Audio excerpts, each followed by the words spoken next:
Hello friends, welcome back to my channel. চিংড়ি recipe নিয়ে চলে এসেছি। চিংড়ি ভাপা খুব সহজ পদ্ধতিতে বানিয়েছি, একদম সিম্পল উপকরণ দিয়ে, যেটা আপনারাও কিন্তু খুব সহজেই বাড়িতে বানাতে পারবেন।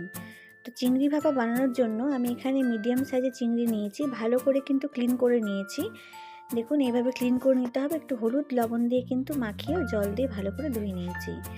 এদিকে আমি পেস্টটা রেডি করছি। আমি এখানে দিয়েছি কাজু, 7-8টা কাজু, গোলমরিচ আর পোস্ত দিয়ে ভালো করে একটা পেস্ট বানিয়ে নিয়েছি। তো দেখুন, চিংড়িটা ভালো করে ধুয়ে ক্লিন করা হয়ে গেছে। এর মধ্যে সামান্য পরিমাণে হচ্ছে হলুদ, আর দেবো হচ্ছে এর মধ্যে স্বাদ মতো হচ্ছে লবণ। আমি এখানে একটু বিট লবণ ব্যবহার করেছি, চাইলে আপনারা কিন্তু এমনি সাদা লবণও ব্যবহার করতে পারেন। আর পোস্তটা কিন্তু আমি এখানে জল দিয়ে পেস্ট করিনি, ড্রাই কিন্তু আমি পেস্ট করেছিলাম।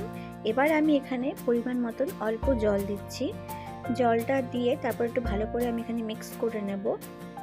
আর এর মধ্যে কিন্তু অ্যাড করব আমি সরষের তেল আর কাঁচা লঙ্কা। চাইলে কিন্তু আপনারা এর মধ্যে কালো সর্ষা বা সাদা সর্ষা দিয়েও কিন্তু পেস্টটা বানাতে পারেন, কিন্তু আমি এখানে কোনো সর্ষা ইউজ করছি না, শুধু পোস্ত দিয়েই করছি, কারণ অনেকেই সর্ষাটা অ্যাভয়েড করেন, খেতে চান না।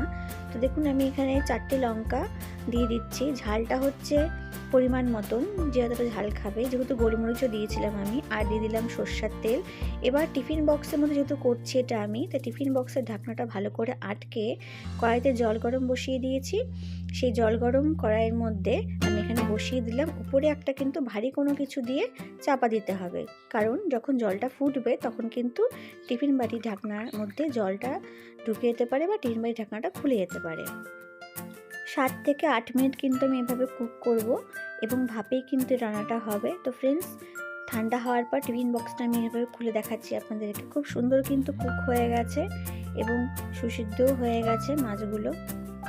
এইভাবে কিন্তু খুব চটজলদি, খুব কম সময়ে আর খুব কম উপকরণ দিয়ে কিন্তু তৈরি হয়ে যায় চিংড়ি ভাপা, যেটা খেতে তো খুবই ভালো হয়, টেস্টও হয়, এবং গরম গরম ভাতের সাথে কিন্তু খেতেও খুব ভালো লাগে। আশা করি আপনাদের ভিডিওটি ভালো লাগবে। তো ভালো লাগবে প্লিজ কমেন্ট করে জানাবেন, লাইক শেয়ার করবেন, please support my channel, subscribe my channel. Video দেখার জন্য সকলকে অনেক থ্যাংক ইউ।